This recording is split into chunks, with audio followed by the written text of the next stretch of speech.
राधे राधे। राधे राधे महाराज जी। महाराज जी, हमें कैसे पता चले कि हमसे भगवान प्रसन्न है या नाराज? जब हमारा मन अच्छे कामों में लगने लगे, जब हमें संत प्रिय लगने लगे, जब हमें शास्त्र के वचन पूर्ण श्रद्धा विश्वास पूर्वक सत्य लगने लगे, जब हमें बुजुर्गों में भगवान की भावना करके सेवा करने में सुख मिलने लगे, जब हमें पशु पक्षियों में भी भगवान की भावना कर, तो जान ले भगवान हम पर प्रसन्न है। और जब इसके विपरीत आचरण होने लगे तो जान ले कि अब हमारी बुद्धि भ्रष्ट हो गई है, भगवान अब कुछ जो होगा वो बड़ा मंगल होगा, क्योंकि विपरीत बुद्धि हो गई। अगर शास्त्र अनुकूल, संत अनुकूल, धर्म अनुकूल, जो अभी बातें कही वो सब शास्त्र धर्म के अनुकूल, तो भगवान प्रसन्न है।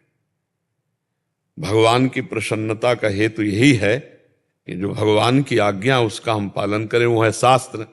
शास्त्र को हम पूर्ण रूप से नहीं पहुंच पाते तो संत जनों से मिल जाती है, गुरुजनों से मिल जाती है। तो भगवान की प्रसन्नता का हेतु है कि हम भगवान की आज्ञा या संत जनों की आज्ञा में चल रहे हैं कि नहीं। अगर उसके विपरीत चल रहे हैं तो हम पे भगवान प्रसन्न है, यह हमें मानना है। और उनके अनुकूल चल रहे हैं तो भगवान प्रसन्न है। भगवान की प्रसन्नता भगवत स्मृति कराती है, सत शास्त्रों में चलाती है, असत आचरणों से बचाती है। वैसे तो सब पर मोर बराबर दया भगवान कह रहे हैं, सब मम प्रिय सब मम उपजाए, मेरे द्वारा प्रकट के सब पर मोर बराबर दया। पर जो भजन करेगा उसी को अनुभव होगा कि भगवान की हमारे ऊपर कृपा है।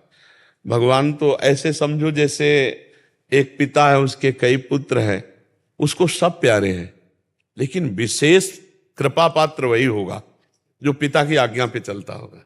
नहीं, वो भोजन पानी तो सबकी व्यवस्था करेगा, हिस्सेदारी भी सबको बराबर दे देगा, लेकिन प्यार का अधिकार उसी को देगा, अपने पर्सनल प्यार का अधिकार उसी को देगा जो बेटा उनकी आज्ञा में है।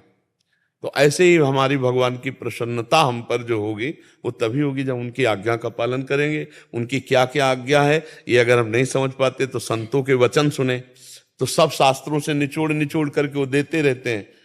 5 मिनट में कहो 10-5 शास्त्रों की बातें निकल गई हों, पकड़ ले। अब अलग अलग शास्त्रों में कहाँ ढूंढे, तो संत सदगुरुदेव की बात सुन ले और उसको मान ले, तो जान ले कि हमारे ऊपर भगवान प्रसन्न है। और अगर भगवत विमुख आचरण हो रहे तो इसका मतलब हमसे कोई अपराध बन रहा है और भगवान की कृपा दृष्टि नहीं तो ऐसी हमारी दुर्दशा कैसे होती। समझ पाए आप? भगवान की कृपा इसी से हम पहचाने, भगवान की